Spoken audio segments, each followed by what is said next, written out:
हाय। अजीब सी स्थिति हो गई, एक अजीब सी सिचुएशन हो गई कि कुछ मीडिया, कुछ न्यूज़ चैनल की वजह से एक आम नागरिक, एक आम इंसान कहीं ना कहीं पीस जा रहा है। एक आम इंसान के दिल को आघात पहुंच रहा है। डियर फ्रेंड्स, आज का ये वीडियो बहुत ज्यादा महत्वपूर्ण है, तो आपको क्या करना होगा, आपको इस वीडियो में अंत तक बने रहना होगा, कहीं मत जाइएगा, पूरा का पूरा इस वीडियो को आप देखिएगा। तो चलिए फिर हम आज के वीडियो पर बात करना शुरू करते हैं। हाल ही में वाराणसी में एक नेपाली नागरिक के साथ कुछ अजीब सी घटना घटित हुई। उस नेपाली नागरिक का मुंडन कर दिया गया, उसे गंजा कर दिया गया। अब उसको या तो एक नेपाली नागरिक कह लूं या फिर मैं एक आम नागरिक कह लूं, इसमें कोई फर्क नहीं है। था तो वो नेपाली नागरिक, पर उसके साथ ऐसा क्यों हुआ? क्यों उस नेपाली नागरिक को वाराणसी में टॉर्चर किया गया और किनके द्वारा उसको टॉर्चर किया गया? विश्व हिंदू सेना के कार्यकर्ताओं के द्वारा उस व्यक्ति को टॉर्चर किया गया, उसे गंजा कर दिया गया, उसके सर पर जय श्री राम लिख दिया गया और उससे जोर जोर से जय श्री राम का नारा लगवाया गया। और विश्व हिंदू सेना के संरक्षक अरुण पाठक ने भी अपने कार्यकर्ताओं के द्वारा ये जो हरकत की गई, ये जो उनके कार्यकर्ताओं ने ये जो स्टेप उठाया, उसको उन्होंने सही ठहराया। अरुण पाठक ने कहा कि उनके कार्यकर्ताओं ने जो भी किया वो एकदम सही किया। तो यहां पर एक बात मैं कहना चाहूंगा कि नेपाल अकेला एक ऐसा मुल्क था जो हिंदू मुल्क था। लगभग 80% हिंदू नेपाल में। और जिस नेपाली नागरिक का मुंडन किया गया, जिसे गंजा कर दिया गया, जिसको इतना टॉर्चर किया गया वाराणसी में, वो भी एक हिंदू है। अब यहां पर एक इंपॉर्टेंट बात समझिए, ये जो भी स्थिति हुई, ये जो भी सिचुएशन सामने आई, इसका मुख्य कारण क्या है? हाल ही में नेपाल के prime minister KP Sharma Oli ने एक स्टेटमेंट दिया कि अयोध्या जो वो नेपाल में है।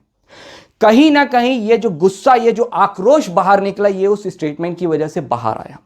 लेकिन इसमें किसको सफर करना पड़ा, यहां पर हमको यह समझना है। एक आम नागरिक को, एक आम नेपाली नागरिक को, जिसका दूर दूर तक कोई दोष नहीं, जिसने दूर दूर तक कोई गलती नहीं की। भाई मैं यहां पर यह पूछना चाहूंगा कि क्या वो नेपाली नागरिक नेपाल के prime minister KP Sharma Oli का रिश्तेदार था, भाई बंधु था, उनका मित्र था? क्या वो वहां जाकर उनसे मिला? नहीं ना। स्टेटमेंट दिया प्राइम मिनिस्टर ने, लेकिन भोग कौन रहा है? एक आम नागरिक। क्यों भोगे एक आम नागरिक? क्यों परेशान हो? क्यों एक आम नागरिक को इतना टॉर्चर किया जाए? कुछ वक्त पहले यह भी कहा जा रहा था कि भारत के प्राइम मिनिस्टर ने यह कहा था कि जो भगवान बुद्ध हैं, गौतम बुद्ध हैं, उनका जन्म भारत में हुआ। तो कहीं ना कहीं ये 1+1 की सिचुएशन चल रही, टिट फॉर टैट वाली सिचुएशन कि भाई तुम हमारे लिए कुछ स्टेटमेंट बोलो, हम तुम्हारे लिए कुछ बोलें, ना तुम शांत रहो ना हम शांत रहें, हर जगह से अशांति रहनी है। भाई एक बात आप समझिए कि आज भारत से हजारों लोग नेपाल जाते हैं, पशुपतिनाथ के दर्शन करते हैं, मुक्तिनाथ जाते हैं, लुम्बिनी जाते हैं। अगर वहां पर किसी भारतीय के साथ यही हरकत हो जाए तो कैसा लगेगा? क्या उस भारतीय के दिल को आघात नहीं पहुंचेगा? क्या हम भारतवासियों को आघात नहीं पहुंचेगा कि हमारे देश के लोग साथ वहां पर ऐसा हो रहा है जो आज नेपाली के साथ आज इंडिया में हो रहा है, वाराणसी में हुआ? अगर हमारे देश से कोई वहां पर जाए, अगर उसके सर को गंजा कर दिया जाए और उसके सर पे गौतम बुद्ध लिख दिया जाए और उससे कहा जाए कि भाई जोर जोर से कि तुम गौतम बुद्ध के नारे लगाओ, उसको टॉर्चर किया जाए, तो क्या यह सही रहेगा? हरगिज नहीं। आम लोगों के बीच में प्रेम बने रहना चाहिए। यह जो हो रहा है ये सही नहीं हो रहा है। ये तो वही हो गया कि भाई टिट फॉर टैट, आज तुम हमारे लिए करो, कल हम तुम्हारे लिए कहेंगे। ये कब तक ये सब कुछ चलेगा? इस सिचुएशन को पूरी तरीके से मोल्ड करिए। अगर हमारे देश के लोगों के साथ नेपाल के लोग ये हरकत करें तो हमें कैसा लगेगा? जो आज हम यहां पर करें, ये बिल्कुल भी सही नहीं है। एक आम नागरिक पीस रहा है just because of few media channel, just because of few news channel. बोल कोई और रहा है, पीस कोई और रहा है। बोल कोई और रहा है, हो किसी और के साथ कुछ रहा है। ये नहीं होना चाहिए। इस वक्त पूरा देश कोविड-19 से सफर कर रहा है। इस वक्त हजारों लाखों की तादाद में डेथ हो रही है, लोग मर रहे हैं। चाहे मैं भारत के लोगों की बात करूं या फिर नेपाल के लोगों की बात करूं या फिर किसी भी मुल्क के लोगों की बात करूं, हर एक मुल्क इस वक्त कोविड-19 की वजह से सफर कर रहा है। ये जितने भी न्यूज चैनल या जितने भी राजनेता या जितनी भी राजनीति हो रही है, इस वक्त सबका फोकस इस बात पर होना चाहिए कि भाई कोविड-19 को कैसे खत्म करें, कैसे पूरे देश के अंदर यह महामारी समाप्त हो जाए ताकि देश के अंदर खुशहाली वापस आ जाए। मैं एक बात बोलूंगा भाई, अगर नेपाल में राम भगवान की पूजा की जाए तो क्या राम भगवान बदल जाएंगे? अगर भारत में गौतम बुद्ध की पूजा की जाए, गौतम बुद्ध के सामने कैंडल जलाया जाए, तो क्या गौतम बुद्ध बदल जाएंगे? बुद्ध बुद्ध रहेंगे, राम राम रहेंगे, लॉर्ड राम राम रहेंगे, वो बदल नहीं जाने वाले।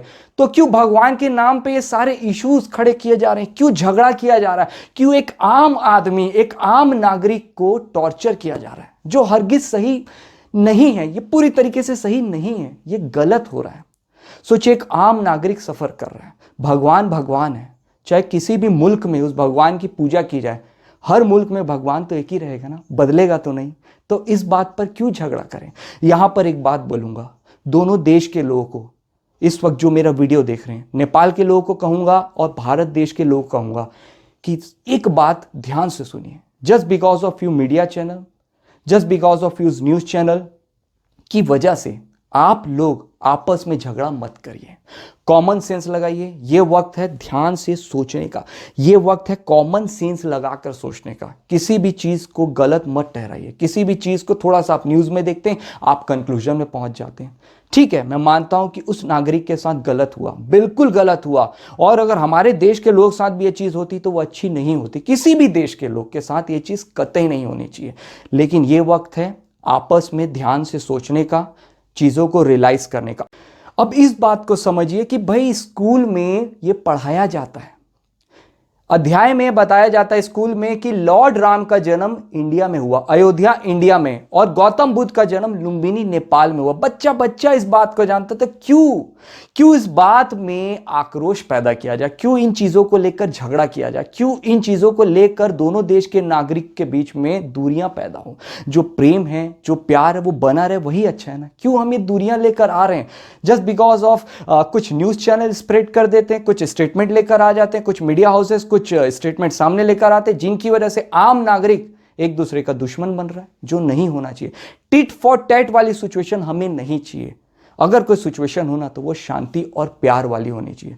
और अगर हर कोई कॉमन सेंस के साथ काम ले, कॉमन सेंस के साथ सोचे, ध्यान से सोचे, तो ये सिचुएशन आगे ठीक जरूर हो सकती है। अगर ये वीडियो आपको थोड़ा भी अच्छा लगा है तो इसको शेयर जरूर करिएगा, ज्यादा से ज्यादा लोगों तक आप इस वीडियो को पहुंचाइएगा। और वीडियो अच्छा लगा है तो लाइक करना, सब्सक्राइब जरूर करना चैनल को, और अपने कमेंट करना मत भूलिएगा। आपके कमेंट्स मैं रीड करता हूं और उनका बराबर मैं रिप्लाई देता हूं। लेकिन कमेंट करिएगा पूरा वीडियो देखकर, आधा अधूरा वीडियो देखकर कमेंट मत करिएगा। मुझे इतने धैर्यपूर्वक और इतने अच्छे से सुनने के लिए आप सभी का बहुत बहुत धन्यवाद।